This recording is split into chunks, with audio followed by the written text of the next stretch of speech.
Usually I have something funny to say right here, and for some reason this week, I got nothing.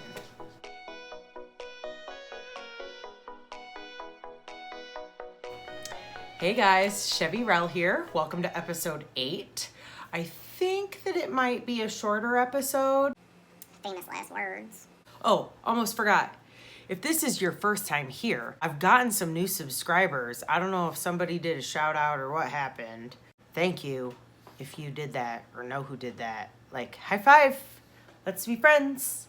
I've gotten some new subscribers. If you don't know who I am and you care to know or want to know or are interested in who I am outside of my fibery world, there's a little eye up here. You can go ahead and click that. And I did a little intro video. I usually just like jump right on into the stuff. The stuff this week being my Beaubourg sweater, which is what I'm wearing, as well as my only finished object, because for some reason it popped in my head last week that I wanted to wear this to YarnCon.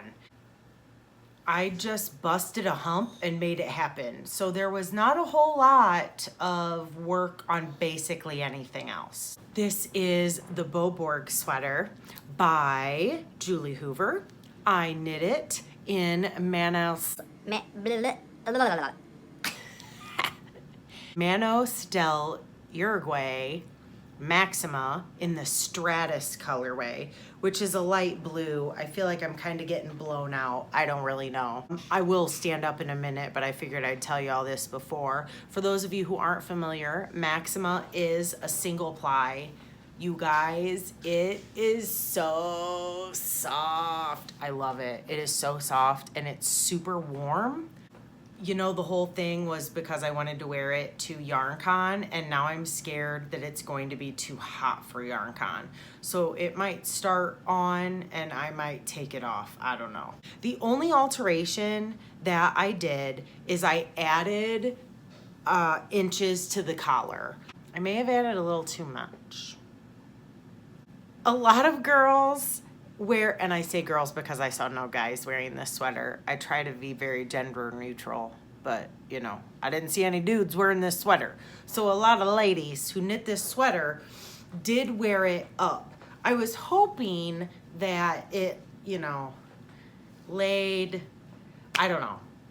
I might take this back so that I can wear it up instead of folded over. If I do that, that will not be happening until after YarnCon, just so you know.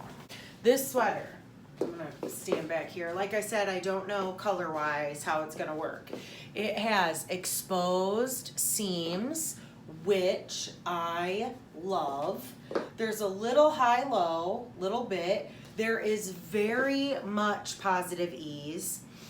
The size, when you choose the size, it specifically says, as I've mentioned in other episodes, but we have new viewers and they might not know, it goes by your hip size, your hip measurement, not your bust. So I have never knit a sweater that called for that. So I paid very close attention to that measurement. It worked out perfect. I did not alternate skeins. Now, there is a big, do you see this right here? It's like, bam, this big, I don't know what that is. I really don't care. Outside of that, I'm gonna break my neck. I have my clogs on. Watch me break a hip. Can you imagine if I was, you know, that podcaster that broke a hip because she was trying to like do a, What's it called? plie? No. That's a plie, right? Like, I don't even know. I don't even know what I'm talking about, you guys. Pay no mind to me. Anyway. This sweater is very warm. It was a very fun knit. I liked it a lot, and I suggest it. I did not get a lot of other knitting done because I really wanted to get this sweater done. This will be real quick. These are my vanilla socks. They're just 2 at a time. They're on signature needles that I'm borrowing from a friend. I like them a lot. They are so super pointy. You could stab someone and like draw blood. This is in Post yarn in the snowflake colorway. I'm not sure if it's Arizona or another state. My tag says Arizona, but I think it's another state on their website. It's snowflake someplace. I knit this just that much. Wee little wee. It is in my ball sack with my little cacti on it, so I always have to give a shout out to that. For you new viewers, I'm always 2 at a time, toe up, Judy's Magic Cast On, Fish Lips Kiss Heel. I split into 2 balls and I put it in my ball sack, which is by Steel City Stitcher. Yeah. But I have 2 little balls in there. Snap it closed. The yarn comes out either side and your balls don't get all wonky in your bag. Highly recommended. My next whip. I didn't introduce the whips. We're into whips now. That's going to be a running theme, I do believe, for this podcast. My next whip is my Exceedingly Vanilla Socks. It's by Amanda Speck. And she is having a cal right now. Her pattern is free. Go check it out. I gushed and went on, and I apologize if that was super annoying, but I really do love this yarn. It's by Open Skies Yarn, who is Jeanette from the Bookish Stitcher podcast, and I won a contest, yada yada. She dyed this yarn for me. It's awesome. It's pooling and flashing and doing super cool things. Last week, I was right here. I had the heel flap done, but I finished the gusset and I've gotten this far on the foot. Now I have some maths to do to figure out when to start the toe. Amanda Speck, who also goes by Andy and has the 10,000 Stitches podcast, which is the cal that she's having. Go check that out. She tells you how to do the maths because she's a physicist, so she's real good at math, unlike me. So I need to do the maths to figure out when I have to stop for the toe, because I'm normally a toe up knitter, not a top down knitter. So I don't want, some socks that could fit Shaquille O'Neal, which has happened before. I have done that. I do believe there is photographic evidence of that.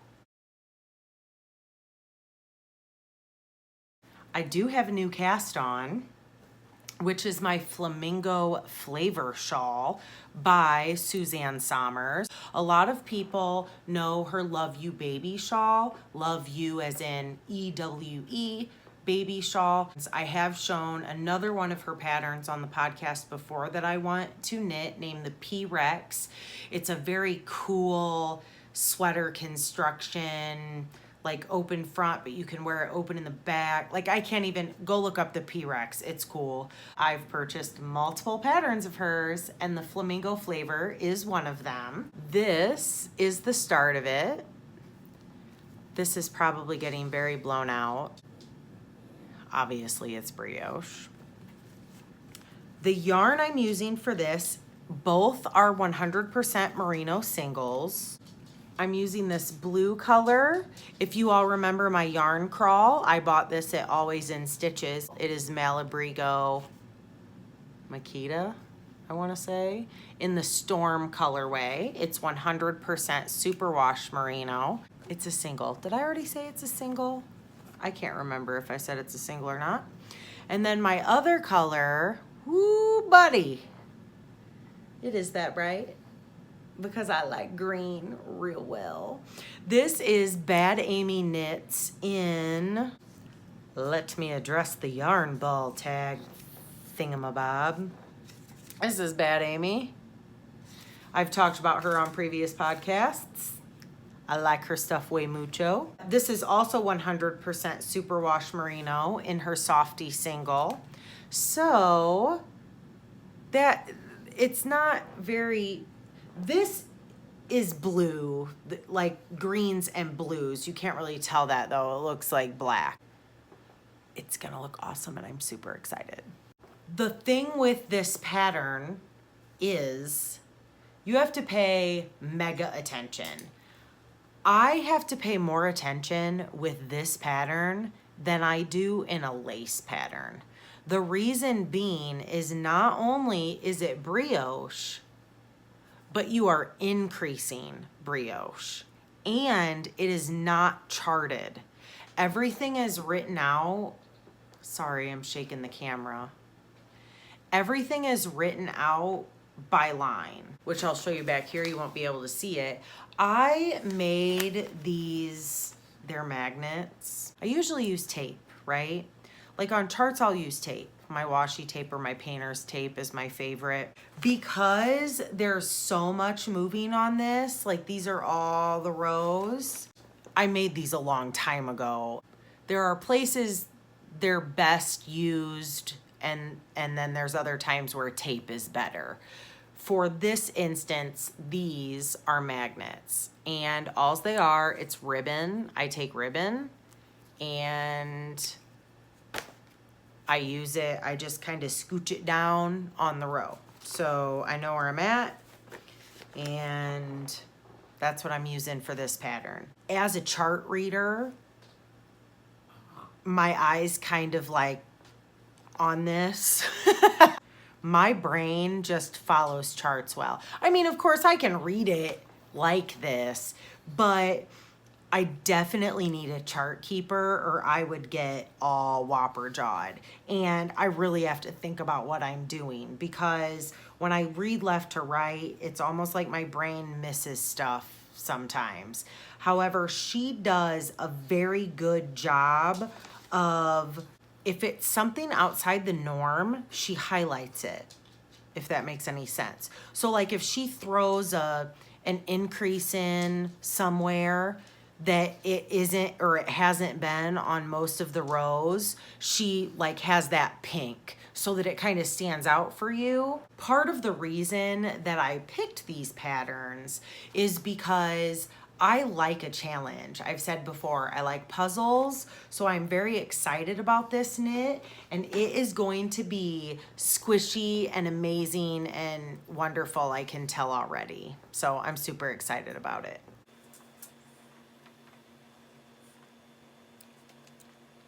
Don't worry, I came prepared. I don't know if this is a Midwest thing or a country thing or a who you know thing. In our neck of the woods, this is called apple pie. And if you've all never had apple pie, I suggest that you find a Midwesterner, I think it's probably Midwestern or Southerner, get yourself some apple pie. This was homemade by a friend and it was our Christmas present. I'm gonna try not to spill it. Don't tell any dentist that I just did that.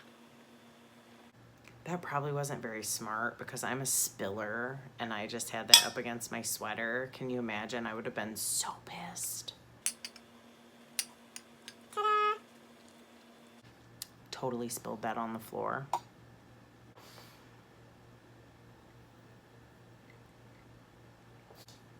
That's dangerous. I don't know if cinnamon makes everything better or if moonshine makes everything better. Back to this. Some of you may have seen this picture on Instagram. My light bulb stitch markers, I am getting ready to switch those out. I'm going to YarnCon. Jelby's going to be there. For all of you who are not familiar with Jelby, Jelby does felted, super cute things. This is her little tin. Okay, mine is dirty. That sheep used to be white. But she also, and I will not, see those are my favorite stitch markers. So I will be switching the light bulb stitch markers to these. But I was totally lazy and the light bulb stitch markers were beside my bed and I needed them and I didn't feel like getting up to get these. So whenever I have time to work on this again, because like I said, I need time. Like I need uninterrupted time to work on this. I will be switching those out. If any of y'all want some Jelby stitch markers or one of her cute little tins, or if you go check out her Instagram, she has specially made little coffee cozies for your for like coffee, like not coffee cozy. Well, yeah, they're coffee cozies.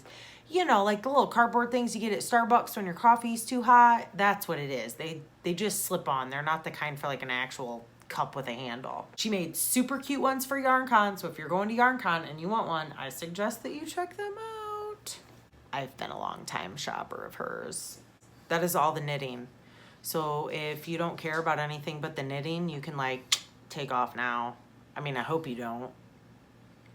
I mean, because let's face it, I just started in on the Moonshine. You might miss something real good. I don't know. Next is enabling, which I have enabling because for all of y'all who saw the last episode, I went to the Blackswamp. Let's try it. Blackswamp Spinners Guild and Market Day Fiber Fair. I think that's it. Last time I totally had it wrong, but I think that's what they call it. For those of us who are in the area, we just call it Blackswamp because, you know, the freaking name is this long. The funny thing about Blackswamp is it's in Bowling Green, Ohio. Most people don't know there's a Bowling Green, Ohio. Well, the Knit Girls, for any of y'all who watch them, they're down south. There is a gal that they are friends with. They met in the fiber community. I think she might have gone to SSK, which is a retreat that they put on in Nashville called the Knitting Apron Lady, or I don't know. They call her the Knitting Apron Lady, I think. I don't think that's her name. I don't know her personally.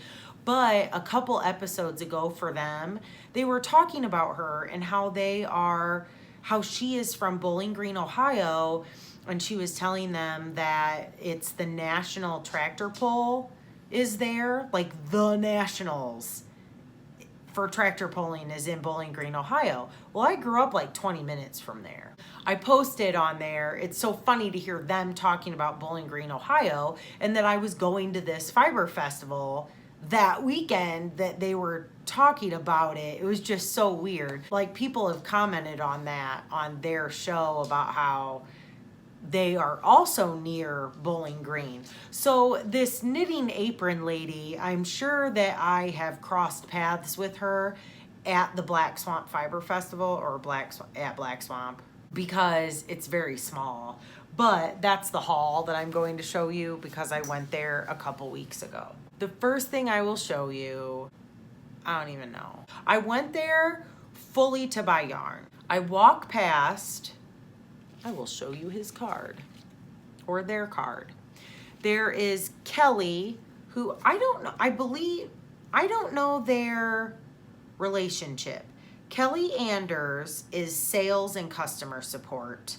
And then David Shepard is the owner. And it's Shepard's Woodworking. Of course, I will list it. He has an Etsy shop, or they have an Etsy shop. I did not go there to buy any wood anything. Their setup was gorgeous. I went on their Etsy shop. To see their Etsy shop, you can tell he does beautiful work, but nothing compares to seeing it all displayed and laid out. It is gorgeous. So I had to buy a Turkish spindle. I got the pink one because it was awesome. Isn't that cool? And then everything's marked. Oh, whoops. Let's go. Is that the right way? Yeah. Shepard's Woodworking, which I don't know if you can see, but it shows that he made it in 2018.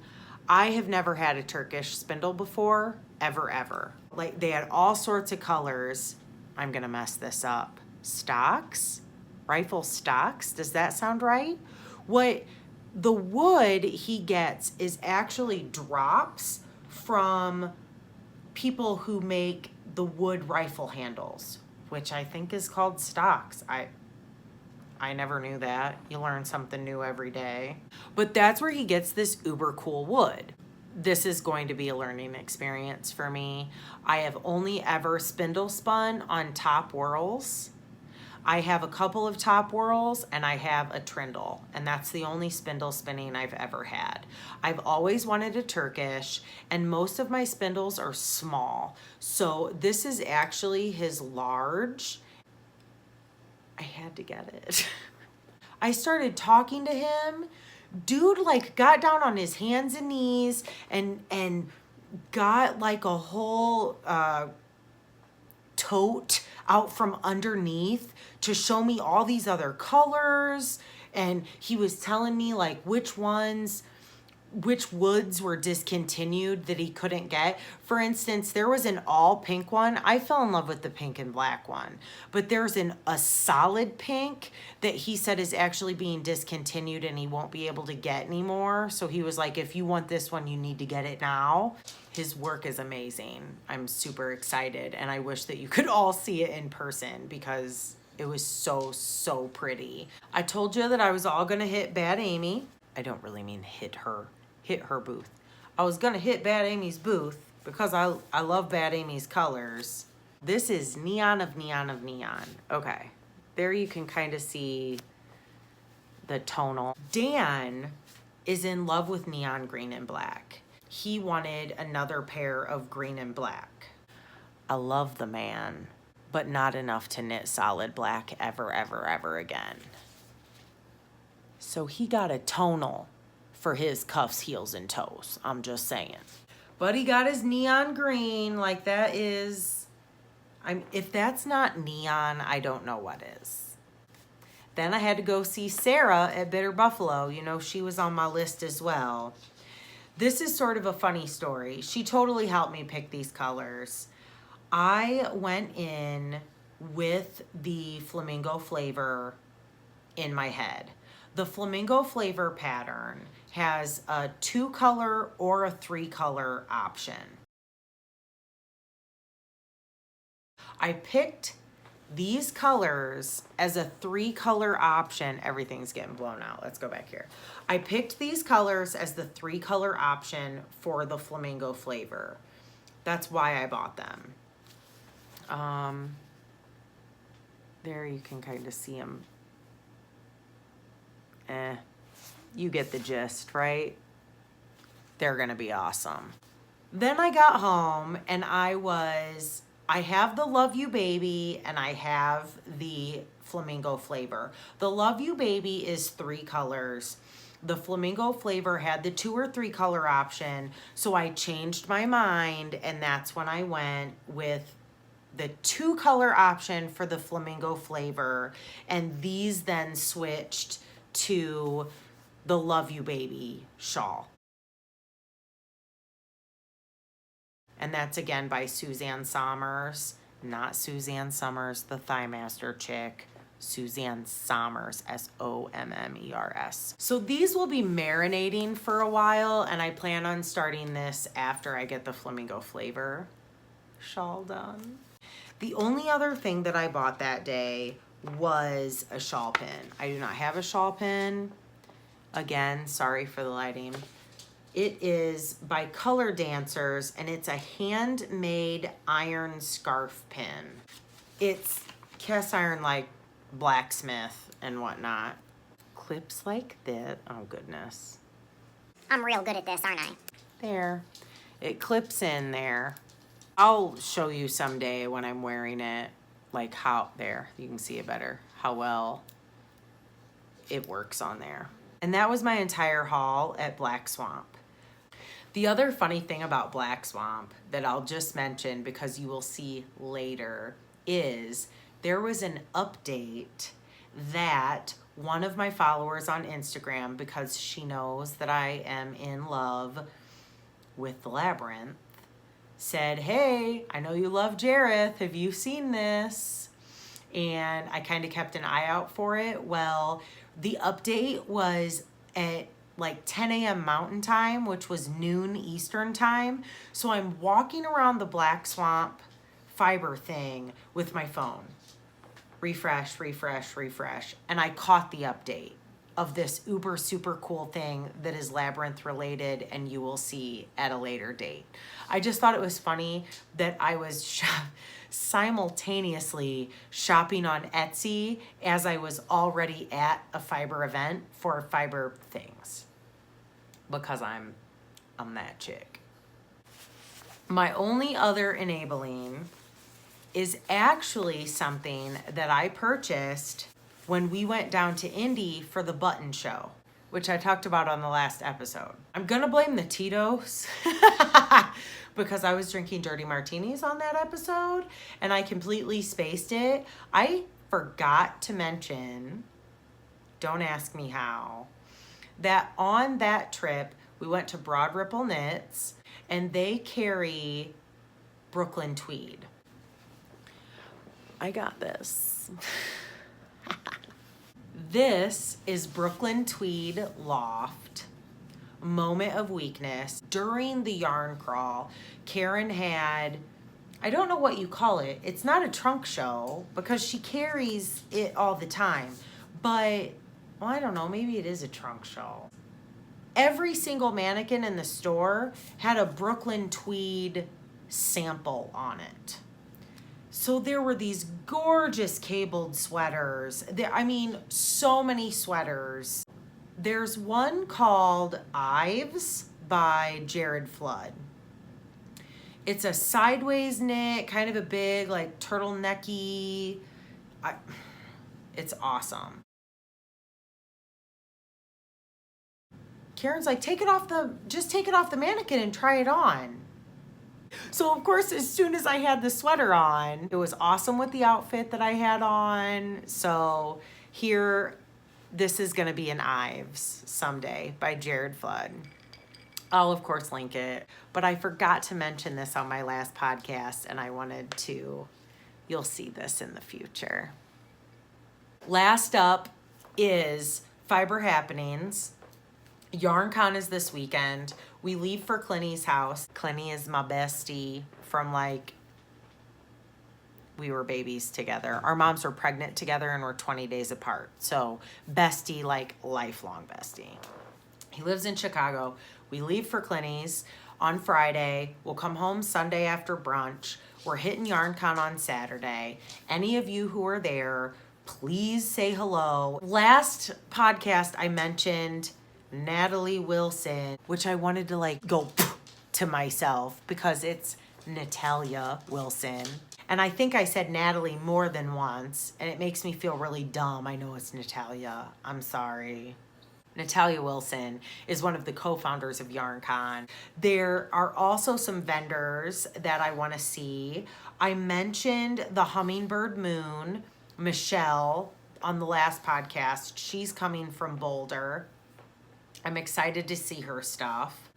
I have since stalked some more of the hashtags. The closer we get, the more artists are posting what they're getting ready to take to the show. There is a gal by the name of Lisa Whiting. I'll link her. I did not find a website for her, but her Instagram handle I'll include. She does awesome artwork. Knitting artwork, like knit stitches. I'm just gonna act it out. Knit stitches. What am I even doing? She does watercolors. She has some framed. She has some note cards. There are grab bags, I guess, at YarnCon. I don't know if it's the first like 50 people through the door or what it is. She mentioned her cards are going to be in some of the grab bags. I will not be getting a grab bag because I am not early like that. I would love a grab bag, but I am not early like that. So maybe if one of you all get a grab bag and you see me there, you can show me yours just so I can see what's in it and I can live vicariously through you. There is also beautiful, I don't know if it's Syster or Syster, but it's spelled Syster. They have some very interesting bags. I mean, they have your regular bags, but then there's one that has like, it looks like you can like hang it on your arm, and there's these flappy things. And I think even on one of their Instagram posts, they said stop by and we'll like show you how these work. So I'm planning on doing that because they look super interesting. They mentioned on Instagram that their first 5 purchases of the day, they will give you a pin. I'm guessing it's like one of their little enameled pins. I think they showed it actually. I think it's an enameled pin.